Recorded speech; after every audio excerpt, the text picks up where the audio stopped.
this video, we will continue watching how people made Coventry their home and how they built it into the Coventry that we know today. Now, if you've ever moved home or if you've bought your first home, you get, on day one, you have an empty shell. It'll have walls, it might have a kitchen, but then as you live in that home, you bring in your furniture, you bring in your memories, you bring in the games that you play, and you fill it with laughter and joy. You make essentially what was a built-up structure, you make it your home. In this video, we'll continue to watch how people who moved here in the 60s, perhaps before that or a little after that, but who moved here, how then through the 70s and the 80s and the 90s, they made Coventry into the city we love and we know today. It's interesting again that people don't realise their commonalities and what we've all got in common with each other. And the struggle has been going on in different factors. And then we in Coventry and like other places, they formed the multi-faith group, so the religious leaders can come together and speak and try to find. And I think it has changed in quite a big manner. It's gone better for the community. I'm not saying that all the problems are eradicated. The new problems have been created as well, a lot of things. But to live in the multi-faith society, it is very important, as earlier we discussed, that we have to understand each other first, ourselves as well, and then we can progress further. The law can be there, but it cannot do everything for us. I feel that there needs to be work happening at different levels. At a collective communal level, there has to be the coming together of leadership from across the different cultural and faith. But that has to be consistent. You can't say, if there's giving this as an example, say there's a war between India and Pakistan happening, right? And there's atrocities committed from one side or the other side, that we all come together and condemn what's happening. But if something similar is happening in Nigeria and a neighboring country, then we remain quiet. We have to have that consistency. We can't be selective in speaking out for one form of justice and then remaining quiet because politically that isn't what is expected of us. So, but that takes a lot of effort and a lot of courage to do that. But at an individual level, I think it's also really important that we kind of put the different barriers, things that make us different on one side, and say what makes us similar, right?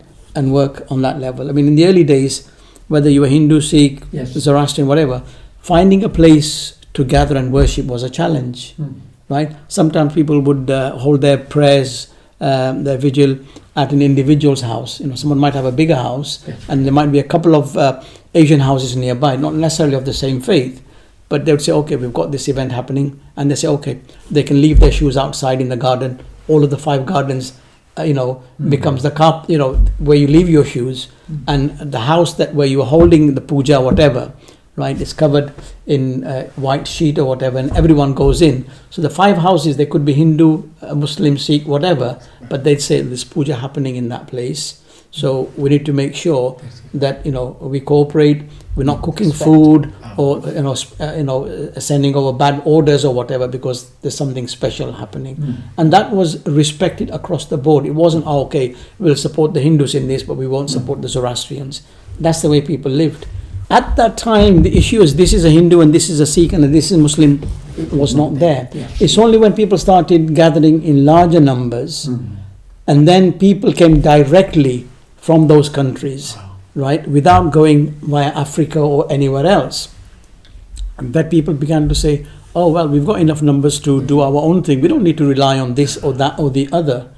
In this day and age, when there's so much of against this faith or that faith, and that there are many people who don't believe in any faith, that's fine. But there are those who go against those that have a faith, right?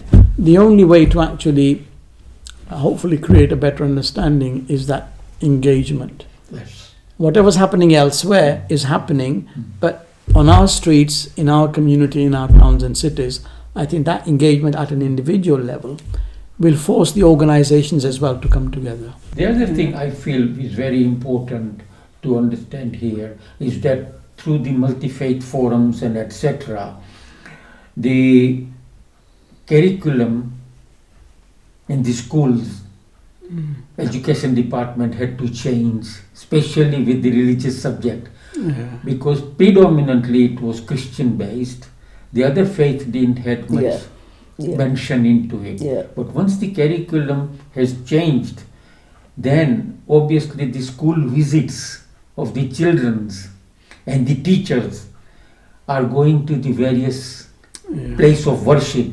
So if from the youngster age they start understanding that, when they grow up, they have got some sense of understanding of the multicultural religion aspect of it, which I feel that the community has fought and at least brought it up to the level which is benefit for the whole community, not the individual only.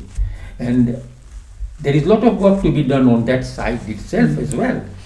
But at one time I remember that beside children and teachers, the statutory bodies like fire, police, they were sending their officers and everybody to understand the various place of worship, various understandings.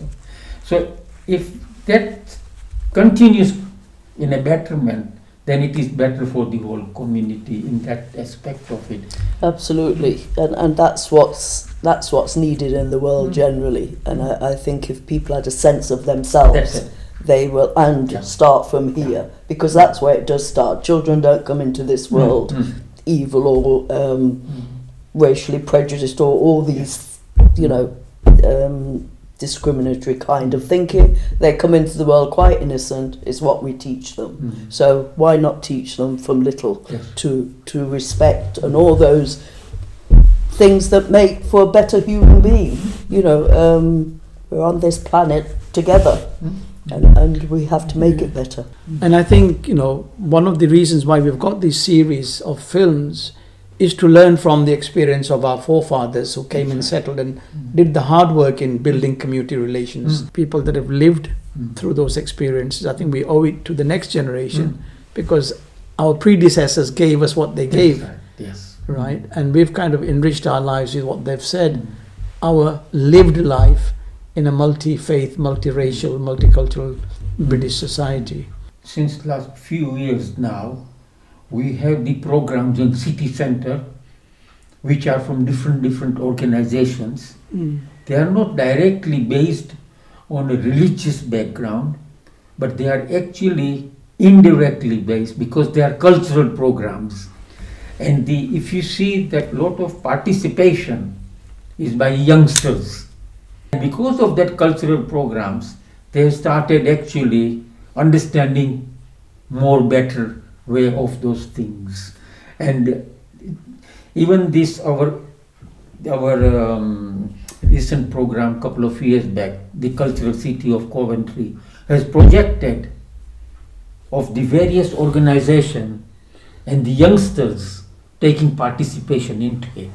So I feel that is the way forward, rather than thinking that we can say anything to youngsters, because youngsters today have got a lot of information, whether they want religious information or anything on the internet, on the computers, etc. But if we have to encourage them to take more participation, to do more better things with each other in this from cultural. That's more my perception. Well, they say arts, culture, and those kind of thing is what is more appealing to the human spirit. I quite like the way that the cathedral, particularly, that I've been engaged with a few of the staff down there, and I like the way they're actually operating now. They're becoming far more expansive in their, the programs they put on. their attitudes in terms of involving all the communities. I've noticed with, this, that they'll be encouraging. I was shocked to see some jumble cells down there in the main cathedral. They had